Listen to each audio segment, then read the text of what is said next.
one statement, I think, making that gray statement a best possible judgment, and then if they do put a new building into the water, as long as it doesn't go up too significantly, and that really puts all other users at risk, and of course puts us as a community at risk, I think.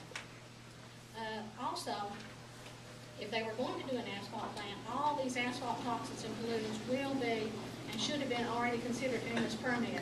Except I know it's going to have to be another expansion, but it's mentioned almost clearly in this draft permit. They said almost all they have to do is just stamp it again and it's good to go. So I'm going to mention it again. Because we're counting on you folks, if this were to go through, that we might hear a little bit before the asphalt plant gets into it. Jurisdictional strength. It is acknowledged in the draft permit in R2 of R9 that a stream running under East Denali Road with its headwaters likely coming from two springs on Elledge Road was indeed a jurisdictional stream, since it flows into East Denali Creek, which goes into Owasso. However, the draft permit states that the site plans do not indicate any alterations to this jurisdictional stream. How is this possible when the whole quarry treatment operations will be all around it as that little stream flows toward the creek? All right, I did hear mentioned at the beginning that you all had perhaps been in contact with the people from the Wild and Scenic Rivers Act, the Environmental Impact Statement, and perhaps the Memorandum of Agreement has been addressed. In the draft permit, I did not really see that. And maybe perhaps the fact sheet has not been placed or the administrative record sheet has not been put. So that may be on there as far as you commenting and communicating back and forth. But to us, the public, it would be nice to know that it was there and that it was done already. The Memorandum of Agreement is the Endangered Species Act.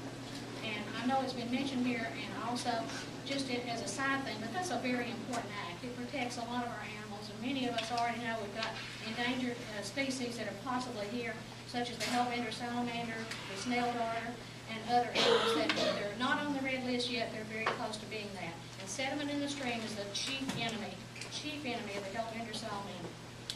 All right, also erosion entering the streams is a major problem.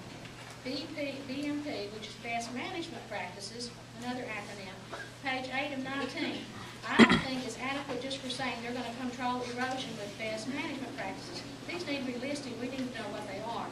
The practices should be stated in the permit in order for the quarry to know what the expectations are and what the accountability is. Without that being listed, we don't have any accountability for them. And erosion control is a major issue with an entire ridge being blasted off. And then the water flowing down and joining up the other waters. Also during a flood time, and this is a floodplain level, we know, it can be a very serious matter, not just for our water, surface water, groundwater, but of course those of us just trying to drive and get through County Road 971. One more issue, the stormwater gas suspended. Here's something that was within this draft permit that really was kind of upsetting to me. Page R7 of R9 in the NPDES draft permit states that the total suspended solids TSS reporting level is based on BPJ. That would be best practice. After available monitoring data, well, the TSS is a reasonable, and it mentions this is a quote from it, TSS would be reasonable since any stormwater pollutants are themselves solids that are suspended and enter receiving waters attached to solids.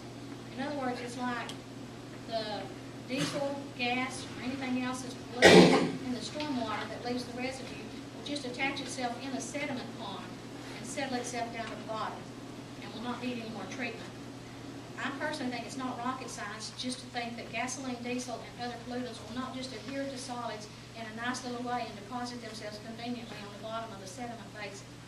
And there's no other treatment mentioned.